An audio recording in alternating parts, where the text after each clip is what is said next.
How my niece doing? This meeting is being recorded. What up, niece? So what's up, Uncle Tone? She chilling. Big Hey, chilling. everybody, this is Shine. Welcome, Shine. Welcome to the Faithful Fan Show, Shine. Not a two, not a one. It's Gaines. Yes!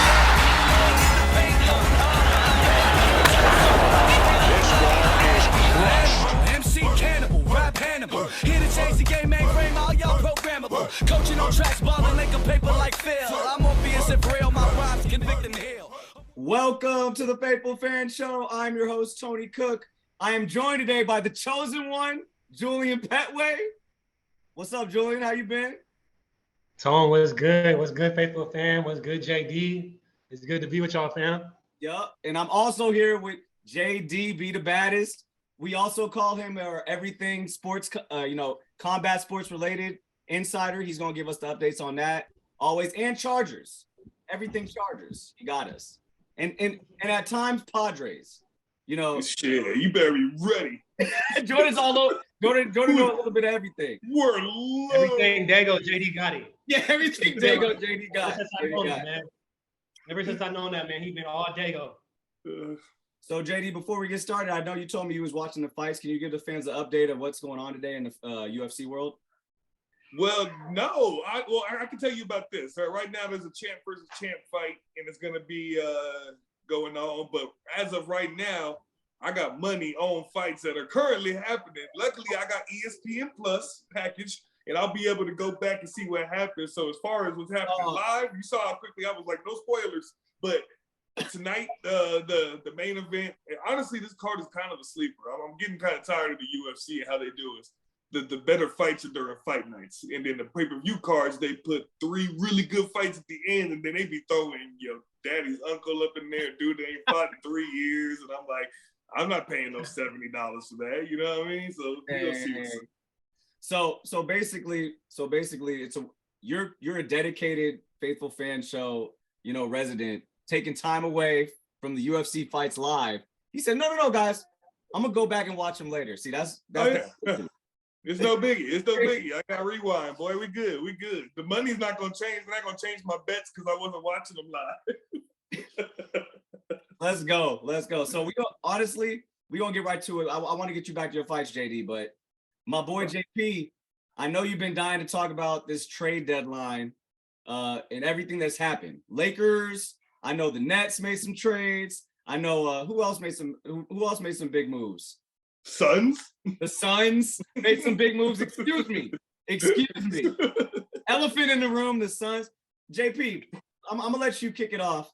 What are your thoughts, highlights, all the trades that have happened so far leading up to the deadline on Thursday? JP, you mute. JP, you muted.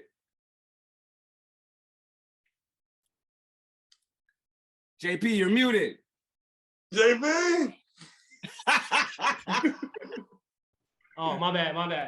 So basically, okay, so a lot went down, and I think mostly, like, first and foremost, I think LeBron was salty because he didn't get Kyrie. And I think that was because, like the Brooklyn Nets owner wasn't about to let that go down. Second of all, the biggest thing was slowly in the depths of the dark in the middle of the night, this man KD just slid over to Phoenix. Like what happened? You know what I'm saying? Like caught the whole league by storm, shook the whole thing up. They're a very strong contender now. My thing, JP, sorry to cut you off. How did the Nets go? They're like, what, 4th in the East? How they let it go like this? What's going on? Right. And then also I think that with Kyrie going to Dallas, that's a deadly combo. They got a good foundation now. They just need to add a couple of pieces around them. That's a strong squad right there too. Yeah. So definitely those are the most obvious trades. The Lakers, I don't know. I think they're like that second wave of trades that I've seen with Bryant, Beverly, those type of trades, that was kind of desperate to me. I wasn't really feeling those. Yeah, it was a lot. You know what I'm saying? Yeah, that was. I don't know about that. You know what I'm saying? I don't see the. I guess like D'Lo adding to the Lakers is cool, kind of, but for me, it just seems that LeBron has so much control that he wants a lot of guys around him that are just gonna, bow down and pass him the ball basically and let him run the show. Very possible. We will get to the Lakers. We will get to the Lakers. But before we get there, JD, I wanted to ask, out of all those trades, which one do you think was the most impactful, JD? It's also the most impactful, but also really funny to me because I told you I don't have a team. So when I watch these trades go down, I just laugh because I see the bigger picture because I don't have my heart attached to one team. Yeah, you have a good objective perspective, basically. Yes, I think it's funny because people were predicting this is going to be a crazy trade deadline. That's exactly how it happened. I think everything happened like dominoes. Like certain things didn't happen without certain things. They said that the Nets took a way worse trade for Kyrie to go to the Mavericks than they could have got for the Lakers because Russ did not want to go play, not because Durant didn't want to play with Russ again. Then fast forward the next day, they're like, wait a minute, Kyrie's like gone and Durant's like, I don't want to be here no more because he changed his mind right after that. They said that Kyrie leaving was a big deal. So then within the next couple of hours, they go move him to the Suns. Now the whole Westbrook thing seems almost silly because they could have got more. They could have got Westbrook. Now, and I think he's going to end up on the Clippers anyways. Now, JD, what I heard on that, I heard Kyrie wasn't like the owner of the Nets wasn't going to trade Kyrie to the Lakers. Like, because they beefing. Yeah, it wasn't going to happen. People you're beefing with to give you what you want. Okay, because no, for real though. Like, think about it. Like, as far as the owner as him, I get why he got rid of all of them because he got James Harden, Kevin Durant, and Kyrie Irving, and they only played 16 games together. That's ridiculous, bro. Yeah. It doesn't matter the standing. It doesn't matter if the dudes don't want to be there. You're not going to win a championship, bro. Yeah, you can already see that. And it's wide open now. Another trade I didn't mention too. That's very true too. And I think the one I just thought about was John Wall went back to the Rockets. Weird. Yeah, super weird. It's like he said, like all the domino effects, like JD's point, like all this happened for certain things to happen. So it looks like a lot of teams are like this. If guys like these main stars, like this old generation, kind of like this 05, 06, like our graduating class generation, the guys that were winning championships, the Hardens, the Durants, Westbrook wasn't really a contender yet, but the LeBrons, those type of guys. Some teams are like, you know what, we're going to get rid of these guys and we're going to start fresh and we're going young. And we're just going to get picks and picks and picks and get rid of these dudes. No, it's a wild trade deadline, bro. Wild. And I like it, honestly. I like it. I think like the most impactful trade was KD to the Suns. Like, because KD to the Suns, this means Chris Paul don't got to take no type of scoring load. They ain't gonna play no fucking defense, Tony. they did lose defenders. Yo, they lost defenders, but the Suns win 150 to 148. That's what's gonna be like. That's how they're gonna have to win. All offense. Anybody that plays defense got nothing but scores. I mean, I'm not mad at it, but I'm not even a big fan like that. And I know I'm like, who's gonna play defense though, bro? You got rid of all your defense. I like the Lakers moves more than that. Johnson, Crowder, they gave up 3 defenders. Bro, I'm looking at the Lakers though, and I'm looking at. I remember JP was saying it was a little bit desperate, but remember, I have no heart in this, and I've never really been a Laker fan like that. But I like watching them now because LeBron and the team, they have the most drama. Yeah, I think they are a little too rough on the situation because I feel like LeBron let go a little bit because all the people that were getting moved away were kind of decisions he made. I think he's kind of sitting there eating crow right now. Bring in Mo Bamba, get rid of Westbrook, and now you got D'Lo up in there. I kind of want to see it go. I think the Lakers could go as far as healthy they are. If they get hurt, they done. Okay. Same thing with the Suns. Same thing with the Mavericks. Same thing with anybody out there. And the Milwaukee Bucks are on a 10-game win streak. Just put that out there. Yeah. So JD, you're saying you like the trade. You think we'll move it in a positive direction. Okay. Yeah, I think it's gonna go. I just think it's gonna take time to gel. And being in LA, they don't give you time for nothing. Yeah. So let me bounce to JP. We'll get to some Laker talk. Russell Westbrook is gone. I know you weren't. It's not like you. I know you like Russell Westbrook. You're a fan of Russell Westbrook, but I don't know if you were necessarily a big fan of him on the team with LeBron James. How do you feel the trade, ended up working? Like, do you like the addition of D'Angelo Russell for Russell Westbrook? I think this. I think now we have a team that it's kind of like the moves we made were like, we got LeBron. He's obviously a Hall of Famer, the leading scorer. It's kind of like, remember we had Kobe and we just got a bunch of guys around him. I think now we're at that point where it's like we got guys around where it's like, if we do great, damn, nobody really thought that they were going to be this great. But if we do bad, it's like, oh, they're really not that good. So it's kind of like a that's LA wishy-washy move for me. That's a wishy-washy move for me. Because you had guys like Pat Bev and Russell Westbrook who are hungry to win a ring. It's that's weird the last we gave stamp up our they needed. competitors. Those are our. That's the last stamp they needed on their resume. Russell Westbrook, all he needed was a ring on his resume. He's an MVP. You know what I'm saying? Definitely going to be a Hall of Famer. But all he's missing is having that championship ring. Pat Bev, you know what I'm saying? Guys like that. It's like, damn, like you basically gave up guys that were poised to win championships to guys that haven't really proved nothing. So it's kind of like I said, it's a cop out to me, honestly. It's just a bunch of 3-and-D guys, 3-and-D guys around LeBron. Okay. I like it, JP. Let me hear what you got to say, JD. Go ahead. What championship has Pat Beverly won? What championship has Russ won? You know what I mean? We can talk about the fire. I'm saying they haven't won one, but they were ready to win one. No, I'm saying, but you can say they're all ready to win one, but Pat is on a key part of so many teams that just don't make it. So if you're the Lakers organization looking at all these different moves and stuff and saying, we have a fiery defender, but why don't we just get one of these guys that scores to play some fucking defense? I think the Lakers need to look more inside and not get injured. If they can stay healthy and not, have these couple of days off, because I'm not a Laker fan, but I watch them, and when they go on runs, I'm like, what the fuck? Why can't they just do this all the time? Exactly. They're way better than other teams when they get to go. That's the part that pissed me off. Yep, and like you said, like this is even before the trade. Like when when Anthony Davis is there healthy with LeBron James, with all the pieces, it's kind of hard to beat the Lakers. No, it's really hard to beat them. It's a rough game for anybody, including the Celtics. We saw it. The only thing you need is someone like, I think that people like Pat and people like Russ change up the momentum of how the game is being played. They play so quick and so improv.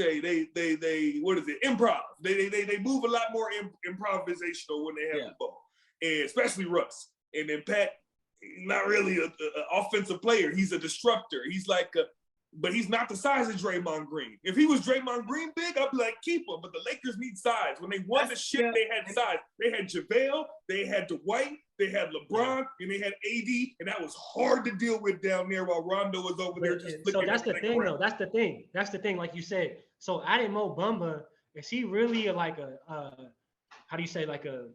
he's really ready to do the dirty work like JaVale and Dwight? I don't believe that. Not Mo Bamba. I believe that he's young enough to get something from him if he does not. But now you got guys like you said. Okay, those guys like Pat Bev and Russell Westbrook. No, they never won a ring, but they've been through the fire. They've been knocked down. Don't they both have 1 year left? These guys have never been through it. So when we take them there, I feel you on that, but I'm talking logistics. If we lose, they're gonna be like, oh, they're not experienced. Oh, we won because I totally feel you on that. I'm just saying, as far as from the Lakers standpoint of how they get down and how they always have the best big man, and they're always gonna be the people that make moves if things aren't going well, because LA don't like when you lose. Trust me, I'm a Charger fan. I agree with you. I agree with you in the sense of this. AD needs big men that are like bodyguards. Because AD is such a skilled big man that he's the points, he's the mid-range specialist. That's why it worked when we had Dwight and JaVale McGee. That's why it worked, because we had two dudes. He needs those guys. He needs those rebounders, shot blockers, and bangers. And Mo Bamba, that's what and honestly, like you said, JP, Mo Bamba is not gonna do that. He's not. But I think let me add my 2 cents about the trade. I feel like the Lakers, like you said, Russell Westbrook, Beverly. Those are our most fiery competitors, and those it's going to be. I'm interested to see who steps up in the grit department. Someone's going to have to step up. Someone's going to step up there. Someone's going to have to step up. But honestly, I feel like what we got back, if you look at it, it's kind of what we need. We needed shooting. On paper, it looks. We needed shooting. We needed D'Angelo Russell shooting, and we needed. Yeah. I think Malik Beasley's a shooter. He's more of like a shooter type shooting guard, not defense, right? More of a. How many boards does he get? He's like, he might have to be the gritty one. Beasley might have to be we'll the see, gritty but one, right? do you know who is though? Vanderbilt. Sneaky. Jared Vanderbilt is sneaky, gritty, and he can play. He's not a center necessarily, but he's someone that can slot kind of where Rui Hachimura is right now. Like between LeBron and AD, he's like a 4-5, do the dirty work type power forward, old school power forward. So I think we got players back that can help us win. They got more size back than they lost. They lost Bryant, but and then you give away one of the guards, and so then you give away Beverly. Yeah. You don't got to play so small. I was getting tired of seeing Beverly and Schroeder go out there. What is that? You know what I mean? I'm getting tired of that. I didn't like that. Like I like Beverly, but he don't need to be guarding the twos. With Schroeder, they kind of do the same thing. They're like the snake of the head of the snake on the defense. But putting Bev in that situation is like putting Draymond on centers. It might work for a while, but it's not a long-term plan. You got to figure out something else. That's one game in the finals, not a whole month in the NBA. And it was happening too often. Yeah, I'm interested to see how it looks. I can't wait to see who Darvin Ham starts. Because me personally, I'm gonna ask actually both of you guys who you guys think should start. Sorry, this is a off to the left question, but we live out here. I think Schroeder. It should be Schroeder, D'Angelo Russell, LeBron James, Hachimura, and Davis. I feel like that should be the starting lineup and see how that works. Because I like how Schroeder's been playing defensively. You know what I mean? He guards the little guard. So, but JP, who would be your starters as of right now? I think you got to start D'Lo, LeBron, Rui, Mo Bamba, and AD. Oh, wait, you're going big. Wait, because you got to have a guy. You got to have a big next to AD. You got to have a big next to AD. And he ain't gonna try to score and take nothing away from him. I got JP starting 5. I'm going with really. That was brilliant. Oh my gosh, I didn't expect y'all to go. That's okay. I got you.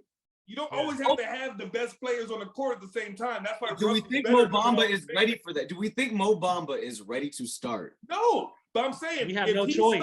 There's no choice. There's no other option. There's no choice. There's no other choice at this point. And if you have guys like Russ that have 1 year left, and you got guys like Pat that only had a 1 year deal left, and you got a young dude, you got way more trade bait with him. You could trade him with like a second rounder and get somebody that you actually need, like a shooter later on, especially after LeBron's gone. Like, think about it. He's 38. And here's another thing I want to say. Just like on that point, my thing is this. LeBron James, you got to step up right now. You got to step your game up. Because we basically did all this for you. So you need to really be LeBron James right now, for real. So, and Anthony Davis too. No more. Anthony Davis needs to play. He needs to play the rest of the season, dog. I'm sorry. It's already. We talked about this before. He ain't gonna play more than 50 games. What did he do again? AD, get a doctor. Like that's the problem. I'm sorry. I don't even know. I'm sorry because we can't get mad at these players. It's injuries. It happens. But it's at some point, AD is our best player, offense, like all around, offense, defense. Like we need his defense more than anything right now. And if we lose him, it's over. Season's over. If we lose him again. And so in the NBA, if y'all didn't know this, in the NBA, some players have like secret underground rules that not many people know. But one of them is like certain players not to leave the ground with 2 feet. AD needs to apply that rule to himself. Like most definitely. I see that. Yes. Yeah, Jay. Most definitely. Look, he's brittle. He's for real. Brittle. For real, dog. For real. But okay. I think we've talked. I'm a button it up basketball in the NBA and everything. Lakers play in a little bit, so I'm gonna watch that and be watching closely. But we're gonna shift gears to the NFL. And JD, you hit me up. He was like, Tone, we gotta do an episode where you tell me about Kellen Moore. What's up with Kellen Moore? Well, first, I got to get this off my chest because the people that tune in will know that I'm a resident Charger fan, and I will be the one that told you, if you watched the last episode, I called us losing in a miraculous way. You did. Though. And lost in a miraculous way. Like, I was trying to make a point by saying that, and then the shit came true, and one of my homies had to let me know. They're like, bro, you called that shit. I'm like, I literally called that. I said that as soon as they started playing conservative, that's when I realized it was a coaching thing. So now seeing Kellen Moore come in, seeing that Dallas has been in the top 5 in offense for the last 3 years with him, I'm like, okay, okay, maybe Dallas used him as a scapegoat, and this could be one man's trash is another man's treasure. So tell me how you feel about that. So, how I feel about Kellen Moore is, was it time for him to go in Dallas? Yes, it was time for him to go in Dallas. And not because he's not a productive OC. Like you said, he's been top 5 ever since he's been an OC. And it's not just because of his, like, the players that he has. It's because he's an aggressive play caller, and he's very creative with how he does things. He doesn't play favorites. Whoever's open gets the ball type deal. You're going to like him because the thing that he hurt us in this thing, because there's a lot of freedom for the quarterback to make audibles at the line, you know. And Dak, I'm sorry, it's not his game. They tried it. Oh, I thought you were gonna finally say he wasn't top 5. No. Like, he's not top 5. He's not top 5. After this season, he's not top 5. Rewind to 4 appearances ago. I'll eat all that crow. He's not top 5. But JP, you think Dak is top 5 ever? why are we? That's old stuff. Stop bringing up old stuff, JD. But listen, I addressed my team. but seriously though, I think Kellen Moore will be good for y'all because that freedom will allow Herbert to shine. I feel like Herbert is that pocket passer that'll benefit from Kellen Moore's system. I feel Dak Prescott, when you start doing these option routes and him having to read the coverage and then call a play on an audible, and he just gave him too much freedom. Dak needs to reel it in and play like he played when he was a rookie. Hand the ball off or quick. Make it quick. Notice it. You don't got to be making all these. Dak needs to play off his running game. You're going to be good with Kellen Moore. Kellen Moore is a great OC. I think he's going to shine with y'all. Long story short. Now, are you happy about it? Are you happy about this? No, I'm actually thrilled because Lombardi was a problem all year. I literally told you on that episode, I'm worried about our play calling. I said, I do not want to play a team that we are better than, like Jacksonville. I'd rather be the hunter than the hunted, because whenever we get a lead, we just milk it. Like we were smashing the Colts and then we just sat on it. Eckler only had 4 carries. And every single route, like it was pissing me off when I went to go back to look at it. Like I just wanted to throw my stuff because he's so conservative that he just thinks that you can, okay, we're up by this much. Let's just ride this out. Get a couple field goals. What happens? We miss 1 field goal, at least that opportunity, and they're coming back full force because they know we're not going to push the issue. They've seen it all year. They're like, if we can just get them to chill, we'll be able to run it up on them. It was we the need classic. a coordinator that will put a foot on the throat. Dallas has always had games where y'all had, you might score 13 one week and then no week explode for 54. So 54 is there to have. He's going to get it for us. We're not going to sit there and sit on no 25-point lead because that would just piss me off, man. Like, it really concerned me when I was talking to other Charger fans while we were losing this lead, and no one was surprised. Nobody was surprised, bro. Everyone saw it coming. Honestly, bro, I was because after Lawrence threw his, I thought he wet the bed. I'm like, oh, Lawrence is done. He's done. Because it's the same shit. We got like that. How bad did Tua play? He only had like 15 yards in the first half, but they were still down by 3. That's coaching. That's coaching. That's coaching. Derwin James was crying after the game. He said, I've never had a game where we have 4 picks in the lead like that and lost the game. And it's the classic, Jordan, it was the classic playing not to lose as opposed to playing to win. The classic. Herbert didn't have any picks. He had a 75% completion rate. He was getting the ball to where but everything was check downs. Everything was 6 yards down. They never went past the first down line except with Keenan Allen, and there's no Mike Williams, which is, that sucks on Stanley, but at the same time, I like the move because I wouldn't want them to wait because every team that rested starters didn't win. You know what I mean? Except for Kansas City, they freaks. But do you see, are they healthy right now? They good. No, they're not healthy. They're going to the Super. I hope they're okay. I hope Mahomes got his leg wrapped up. You know what I mean? 2 weeks will do. 2 weeks did him good. I feel. I feel like 2 weeks did Pat Mahomes good. Jordan's fired up about the Chargers, but I'm done talking about him. I just had to take my but long story short, and it happened. But you guys are gonna like and enjoy Kellen Moore over there as offensive coordinator. But we're gonna shift. Last question I gotta ask y'all. Big topic. Super Bowl tomorrow. JP, you're back.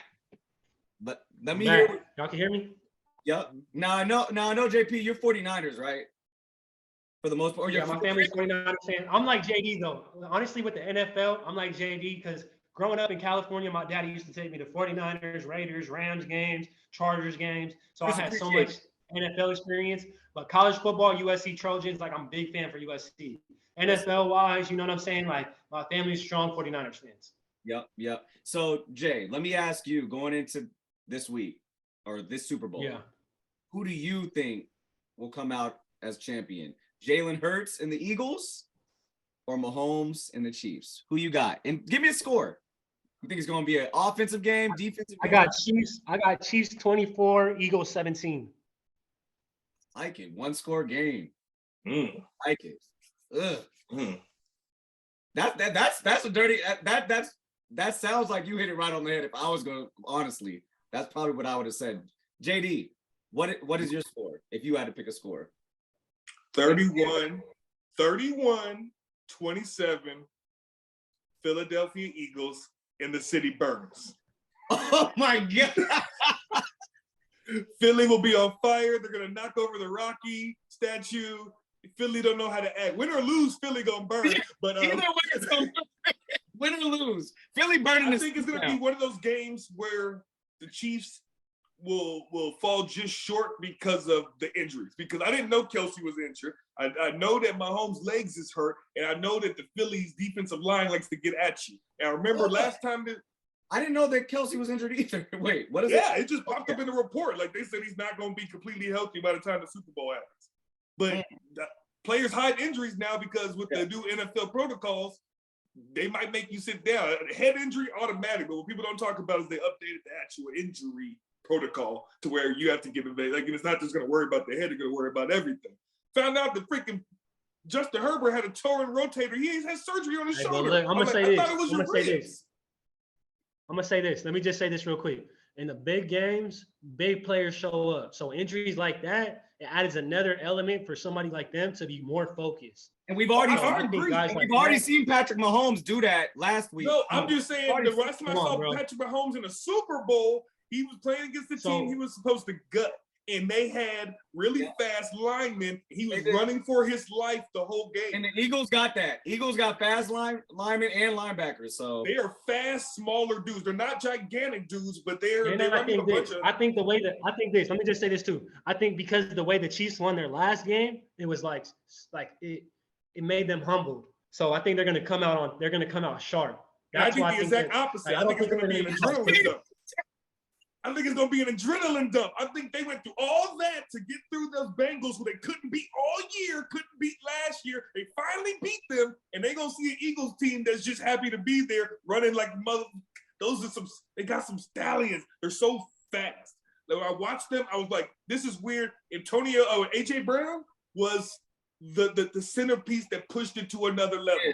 I hated on Hurts, and I realized I'm one of those haters that didn't even watch the game. Yeah, and I watched him play, and I'm like, I respect Hurts, but I respect him now too. Go ahead, Tone. Who you think? Who you got? Who you got, Tone?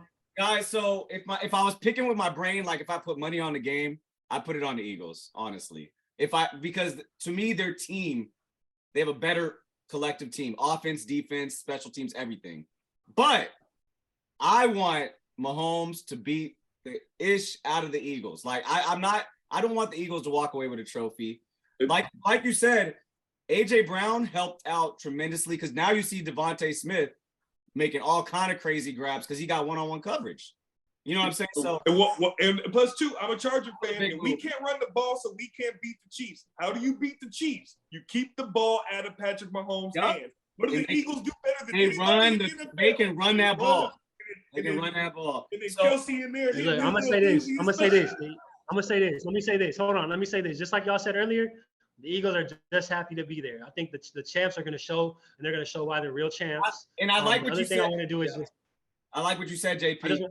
the real players is gonna come to play. I like what you So said. I agree. I honestly agree. I just feel like The other thing I want to do is I want to game- shout out my boys out there. I want to shout out my boys in Kima, Texas, Next Play Academy. Check them out. Check out their IGs, all them. They got big things going. It's a new basketball academy coming out in Texas. My boy Theo Donnelly doing big things. Shout out Faithful Fan. Shout out JD Durr. This nigga was the first one I ever seen dunk in Vista Marietta High School history. We are lit out here. Stop playing around. You know what I'm saying? Let's Niggas go. playing with me, man. Hold up. I am the Omega. Hey, until next time, y'all, the Faithful Fan Show. Dun, dun, dun, dun, dun, dun, dun, dun. Paint going hard with the venom. Shot so much, man, I think I need a lay. I need a lay in the paint going hard. I think I need a lay. So much, man, I think I need a lay.